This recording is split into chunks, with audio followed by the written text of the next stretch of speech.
Hello friends, welcome to I study. Airport authority of India के under में जो 6 type की पोस्टें थी उनका सक्सेसफुली एग्ज़ाम कंडक्ट हो चुका है। एग्ज़ाम कंडक्ट होने के बाद से अब आप लोगों का रिज़ल्ट जारी किया जाएगा। कुछ पोस्टों में आप लोगों का टाइपिंग होगी, कुछ पोस्टों में आप लोगों का फिजिकल होगा, और जो आप लोगों की 2-3 पोस्टें हैं जैसे कॉमन कैटेगरी की है, इसमें आप लोगों का डायरेक्ट डीवी कंडक्ट करवाया जाएगा, एप्लीकेशन वेरिफिकेशन होगा। तो आप लोग बोल रहे थे कि सर एक वीडियो डॉक्यूमेंट्स पर बना दीजिए, क्या क्या डॉक्यूमेंट्स रिक्वायर्ड होते हैं, और एससी सर्टिफिकेट का क्या फॉर्मेट होता है, एसटी सर्टिफिकेट का क्या फॉर्मेट होता है, ओबीसी सर्टिफिकेट का जो फाइनेंशियल ईयर है कब से कब तक चलेगा, इकोनॉमिकली वीकर सेक्शन कैसे और उसका क्या फॉर्मेट होगा। तो ये सारे डाउट थे आप लोगों के। तो इस वीडियो में मैं आप लोगों को जितने भी डॉक्यूमेंट्स रिक्वायर्ड होते हैं किसी भी डॉक्यूमेंट वेरिफिकेशन के टाइम, वो सारी इन्फॉर्मेशन देने वाला हूँ। कुछ कैंडिडेट कमेंट्स करेंगे सर इस वीडियो की अभी ज़रूरत नहीं है, तो मैं आप लोगों को बता देता हूँ। इस वीडियो की वैल्यू आप लोगों को तब पता चलेगी जब रिजल्ट जारी हो जाएगा, और उस समय जब आप लोगों को डॉक्यूमेंट्स देने होंगे। कुछ डॉक्यूमेंट्स में आप लोगों की गलती होगी, कुछ डॉक्यूमेंट्स आप लोगों के ऑफिशियल फॉर्मेट में नहीं बने हुए होंगे, तो उस समय आप लोगों को पता चलेगा कि काश हम पहले बना लेते। तो इसीलिए मैं आप लोगों को इतने पहले इन्फॉर्मेशन दे रहा हूँ। अगर किसी कैंडिडेट के डॉक्यूमेंट्स में कुछ प्रॉब्लम्स है तो उस कैंडिडेट के पास अभी एनफ टाइम रहेगा उसको करेक्ट करने का। तो चलिए देख लेते हैं एक एक करके। एग्ज़ाम तो आप लोग का 23 अक्टूबर को लास्ट था। उसके बाद आप लोग जानते हैं इसमें 6 टाइप की पोस्टें थी। जूनियर असिस्टेंट की थी, सीनियर असिस्टेंट की, then junior executive common category की, इसकी सबसे ज़्यादा वैकेंसी थी 237। उसके बाद junior executive finance, junior executive fire service and junior executive law. तो ये 6 टाइप की पोस्टें थी। इन सभी को ध्यान में रखते हुए अब मैं आप लोगों को बताऊँगा कि कौन कौन से आप लोगों को डॉक्यूमेंट्स रिक्वायर्ड होंगे। डॉक्यूमेंट्स रिक्वायर्ड देखेंगे हम लोग कि आप लोगों को डीवी के टाइम एप्लीकेशन वेरिफिकेशन जो होगा कि उसमें कौन कौन से डॉक्यूमेंट्स लेकर जाने हैं। एक नोट आप लोगों को ध्यान रखना है, age, experience and all other eligibility criteria shall be reckon as on 4 सितंबर 2023। ये कट ऑफ डेट रहेगी। इस डेट तक आप लोगों के पास सारे एलिजिबिलिटी रिलेटेड जितने भी क्राइटेरिया हैं, डॉक्यूमेंट्स हैं, हो जाने चाहिए 4 सितंबर 2023। तो ये डेट को ज़रूर ध्यान रखिएगा। उसके बाद कुछ पॉइंट्स देख लेते हैं जो इम्पोर्टेंट पॉइंट्स हैं। ड्यूरिंग एप्लीकेशन वेरिफिकेशन, जब आप लोग का एप्लीकेशन वेरिफिकेशन होगा या फिर डीवी होगा, the candidate will have to produce original certificates. तो आप लोगों को सारे के सारे जो डॉक्यूमेंट्स हैं वो ओरिजिनल देने होंगे। पहला डाउट क्लियर हो चुका होगा, क्योंकि कुछ बोलेंगे सर हमारे पास ओरिजिनल नहीं है, फ़ोटोकॉपी है, ये है और वो है। तो आप लोग को इन्होंने क्लियरली जो नोटिफिकेशन में मेंशन कर रखा है कि आप लोगों को ओरिजिनल डॉक्यूमेंट वेरिफिकेशन के समय ओरिजिनल डॉक्यूमेंट्स देने हैं विद प्रूफ ऑफ आइडेंटिटी। एक आप लोग को आईडी प्रूफ देना है and 1 set of attested photocopies of all the certificate.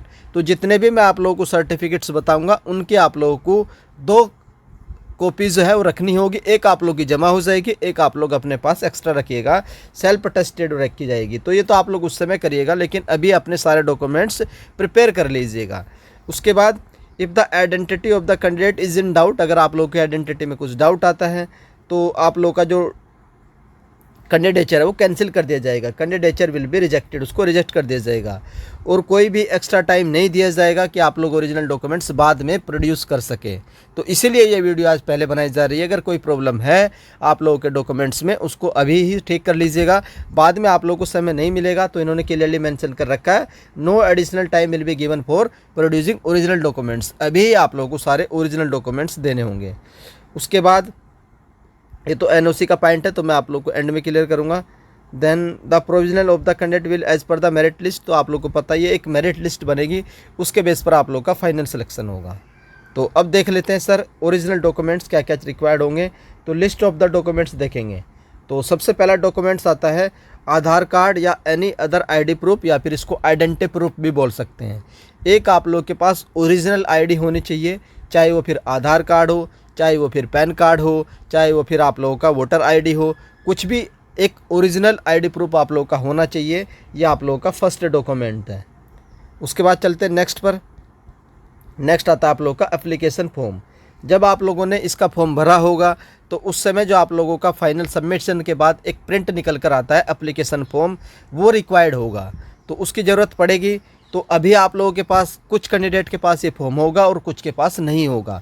तो जिनके पास नहीं है, जब इसका रिज़ल्ट जारी किया जाएगा तो आप लोग को एक लिंक प्रोवाइड करवाया जाएगा एप्लीकेशन फॉर्म को डाउनलोड करने का। तो ये फॉर्म आप लोग का उस समय डाउनलोड हो जाएगा, एप्लीकेशन फॉर्म। इसकी ज़रूरत पड़ती है जब आप लोग का डीवी होता है, क्योंकि इसमें वो चेक करते हैं कि आप लोगों ने बेसिक इन्फॉर्मेशन क्या भरी थी और जो आप लोग डीवी के समय इन्फॉर्मेशन दे रहे हैं वो सेम होनी चाहिए। Second documents. उसके बाद आता है आप लोग का थर्ड नंबर पर आता है पासपोर्ट साइज़ फ़ोटोज़। तो आप लोग के पास 6, 10 या 15 जितने भी आप लोग के पास फ़ोटो होंगे, इनकी रिक्वायर्ड होगी। लेटेस्ट फ़ोटो होने चाहिए और लास्ट के 3 महीने से ज़्यादा पुराने नहीं होने चाहिए। जब भी इसका रिज़ल्ट जारी होगा, डीवी की डेट आ जाएगी, उससे 3 महीने से पुराने आप लोग के पासपोर्ट साइज़ फ़ोटो नहीं होने चाहिए। तो ये आप लोग का थर्ड है कि आप लोग के पास 6 या 10 पासपोर्ट साइज़ फ़ोटो होने चाहिए। उसके बाद चलते हैं मेन एजुकेशनल डॉक्यूमेंट्स पर। सबसे पहले आते हैं आप लोग के पास 10th की मार्कशीट होनी चाहिए। 10th की मार्कशीट होनी चाहिए और 10th का सर्टिफिकेट होना चाहिए। तो अब क्या होता है कि पहले ये होता था कि 10th की मार्कशीट अलग आती थी और सर्टिफिकेट अलग से आता था। मार्कशीट में क्या रहता था, इसमें आप लोगों के मार्क्स रहते थे और सर्टिफिकेट में आप लोगों की अदर डिटेल्स रहती थी, परसेंटेज, डिवीज़न, नाम, डीओबी। तो वो सारी चीज़ें रहती थी सर्टिफिकेट में, और मार्कशीट में सिर्फ और सिर्फ आप लोगों के मार्क्स रहते थे। पहले 2 अलग अलग डॉक्यूमेंट्स जारी किए जाते थे। अब क्या होता है करंट में कि ये दोनों चीज़ें एक ही डॉक्यूमेंट्स में निकल कर आती है। उसी को मार्कशीट बोल दो या सर्टिफिकेट बोल दो। तो 10th की मार्कशीट अगर आप लोग पहले से आप लोगों के पास है, और 10th का सर्टिफिकेट अगर आप लोगों के पास, दोनों डॉक्यूमेंट्स अलग अलग हैं तो अलग अलग लेकर जाइएगा। अगर सिंगल डॉक्यूमेंट्स है तो आप लोग सिंगल लेकर जाइएगा। ज़रूरी नहीं है कि आज के समय में भी ये दोनों डॉक्यूमेंट्स अलग अलग हों, कई जगह ये कॉमन रहते हैं। तो 10th का मार्कशीट हो चुकी है, 10th का सर्टिफिकेट हो चुका है। उसके बाद चलते हैं 12th पर। तो उसी तरीके से 12th की मार्कशीट और 12th का सर्टिफिकेट, अगर आप लोग के पास ये दोनों डॉक्यूमेंट्स अलग अलग हैं तो अलग अलग लेकर जाइएगा, और अगर आप सिंगल में ही एक डॉक्यूमेंट्स में है दोनों तो आप लोग सिंगल ही लेकर जाइएगा। तो 10th की मार्कशीट और 10th का सर्टिफिकेट। उसके बाद चलते हैं, उसके बाद आप लोगों ने डिग्री की होगी। किसी ने 6 सेमेस्टर की डिग्री की होगी, किसी ने 8 सेमेस्टर की डिग्री की होगी।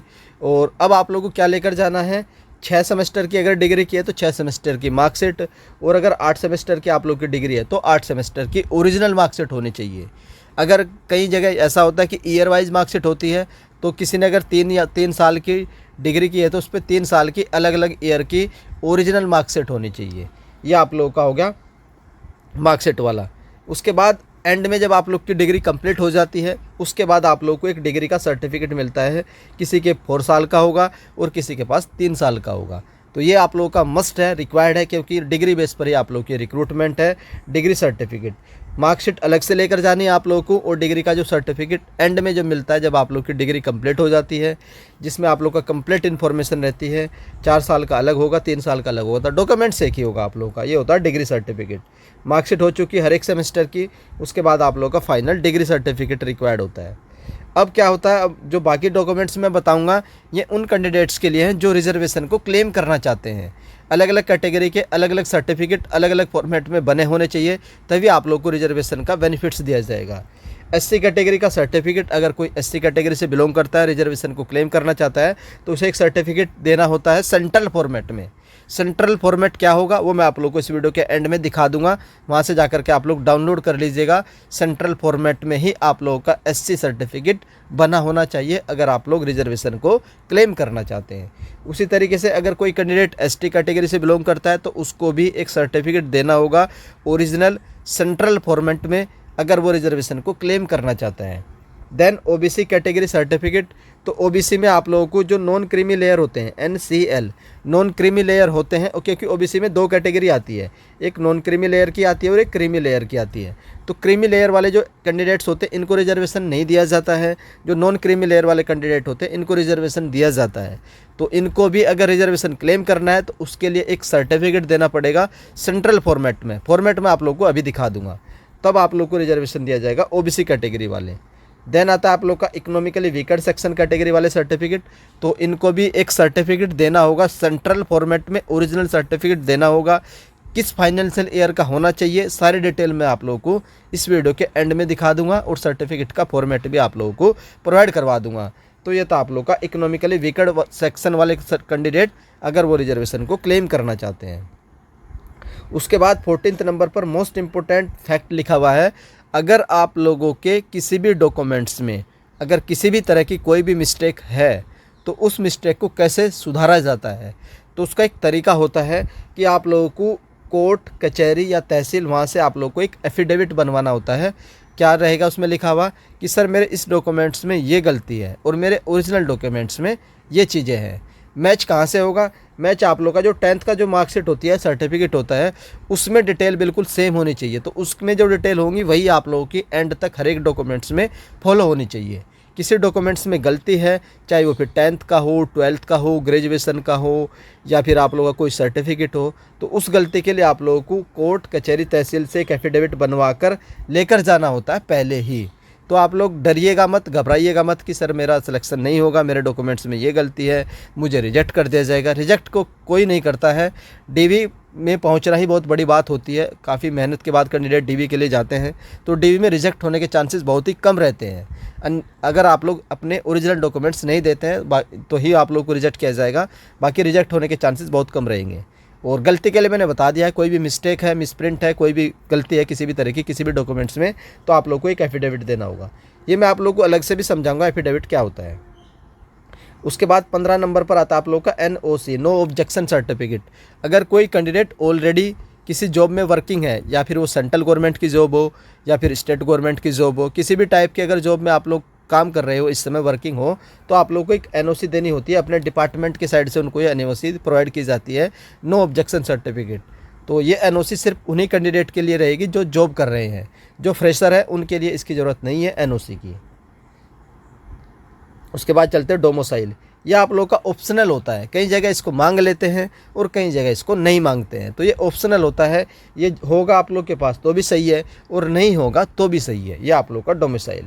तो ये था आप लोग के 15 डॉक्यूमेंट्स जो मैं आप लोगों को क्लियर कर चुका हूँ। एक एक करके सारे डॉक्यूमेंट्स के बारे में बता चुका हूँ कि कौन कौन से डॉक्यूमेंट्स आप लोग को रिक्वायर्ड होंगे जब आप लोग का डॉक्यूमेंट वेरिफिकेशन या फिर एप्लीकेशन वेरिफिकेशन कंडक्ट करवाया जाएगा। किसी डॉक्यूमेंट्स में गलती है उसका भी मैं आप लोग को सलूशन बता चुका हूँ। अब चलते हैं जो भी रिजर्वेशन वाले कैंडिडेट हैं उनके सर्टिफिकेट देख लेते हैं। तो सबसे पहले देखेंगे हम OBC वाला। तो OBC वाले में पढ़ लेते हैं। Candidate applying against OBC category should note at the time of application they have produced the valid OBC non creamy layer certificate issued during the financial year 2023-24। तो जब OBC का सर्टिफिकेट होगा वो 2023-24 फाइनेंशियल ईयर का होना चाहिए। इसका क्या मतलब होता है? इसका मतलब ये होता है 1 अप्रैल 2024 या 31 मार्च, मान लीजिए 31 मार्च 2024। तो इससे पहले आप लोग का जो सर्टिफिकेट है वो जारी होना चाहिए। अब इसके बाद का अगर आप लोग सर्टिफिकेट वहाँ पर देंगे तो आप लोगों को वैलिड नहीं माना जाएगा। क्लियरली मेंशन कर रखा है 31 मार्च 2024 से पहले की उस पर डेट मेंशन होनी चाहिए जो आप लोग OBC का नॉन क्रीमी लेयर सर्टिफिकेट बनवाओगे। तो ये था OBC के लिए। अब चलते हैं नेक्स्ट कैटेगरी पर। नेक्स्ट कैटेगरी आती है आप लोग की इकोनॉमिकली वीकर सेक्शन। तो इसमें भी सेम क्राइटेरिया है। 2023-24 का आप लोगों का इकोनॉमिकली वीकर सेक्शन का सर्टिफिकेट बना होना चाहिए। अभी ही बनवा लो, उसके बाद अगर बनवाओगे तो वैलिड नहीं रहेगा। पहले बता देता हूँ 31 मार्च के बाद अगर बनवाओगे तो वैलिड नहीं रहेगा, कैंडिडेचर को कैंसिल किया जाएगा सिलेक्शन होने के बावजूद भी। तो अभी इतना समय है, 2-3 महीने हैं आप लोगों के पास। तो अभी आप लोग अपना इकोनॉमिकली वीकर सेक्शन का सर्टिफिकेट बनवा लीजिए और OBC वाले अपना OBC सर्टिफिकेट बनवा लीजिए, नॉन क्रीमी लेयर वाले कैंडिडेट 2023-24 का। उसके बाद चलते हैं SC/ST certificate. Candidate applying against the SC/ST category should note they have to produce the caste certificate apply issued on or. तो इनका जो सर्टिफिकेट है वो 4 सितंबर 2023 से पहले का होना चाहिए। ST का और SC सर्टिफिकेट कब से कब तक का, जो आप लोगों की लास्ट डेट ऑफ फॉर्म को भरने की 4 सितंबर 2023, इससे पहले का बना होना चाहिए SC या फिर ST सर्टिफिकेट। इसके बाद का बना होगा तो आप लोगों को रिजेक्ट कर दिया जाएगा, कैंडिडेचर आपको लोगों का कैंसिल कर दिया जाएगा। तो ये तो आप लोग के पास होगा ही। तो इनके पास तो कोई सोल्यूशन नहीं है। अगर ये अब बनाएंगे तो इनका जो कैंडिडेचर है वो कैंसिल कर दिया जाएगा। फॉर्मेट मैं आप लोग को दिखा देता हूँ कि हर एक सर्टिफिकेट का क्या फॉर्मेट होना चाहिए। तो अब हम लोग देखेंगे फॉर्मेट। तो सबसे पहला फॉर्मेट देखेंगे हम SC/ST सर्टिफिकेट। ये फॉर्मेट है 2 कैटेगरी के लिए। ये सेंट्रल का फॉर्मेट है। कहाँ से मिलेगा? आप लोग गूगल पे डालना SC certificate central format, OBC certificate central format, economically weaker section certificate central format. एक PDF आएगी, उसको डाउनलोड कर लीजिएगा, वही फॉर्मेट होता है। तो ये आप लोग का SC/ST सर्टिफिकेट का फॉर्मेट है। यहाँ से आप लोग का स्टार्ट होगा, दिस इज सर्टिफाई दैट। तो ये इसके बाद यहाँ पर आप लोग का नाम लिखा जाएगा, देन आप लोग का पापा का नाम, विलेज, सारी डिटेल लिखी जाएंगी। यहाँ पर आप लोग का सर्टिफिकेट एंड हो जाएगा, यहाँ पर एंड हो जाएगा। तो इस सर्टिफिकेट को कैसे बनवाना है, अगर आप लोग चाहते हैं कि सेंट्रल का सर्टिफिकेट कैसे बनता है, तो इस पर आप लोग एक डेडिकेटेड वीडियो चाहते हैं तो कमेंट कर दीजिएगा। मैं आप लोग को एक्सप्लेन कर दूंगा कैसे आप लोग एससी सर्टिफिकेट सेंट्रल फॉर्मेट पर बनवा सकते हैं। तो इस पर आप लोग का बना होना चाहिए, चेक कर लीजिएगा। अगर इस फॉर्मेट में आप लोग का ऑलरेडी बना हुआ है तो आप लोग को कोई भी प्रॉब्लम नहीं होने वाली है एससी एंड एसटी कैटेगरी को। तो ये था फॉर्मेट। उसके बाद चलते हैं अदर फॉर्मेट पर। देन आता है आप लोग का फॉर्मेट सर्टिफिकेट पर produce for the other backward classes. तो ओबीसी का वाला ये फॉर्मेट है, ये सेंट्रल के फॉर्मेट है। इसी फॉर्मेट को आप लोग चेक कर लीजिएगा अच्छी तरीके से। इसी फॉर्मेट पर आप लोग का ओबीसी का सर्टिफिकेट बना होना चाहिए सेंट्रल फॉर्मेट पर।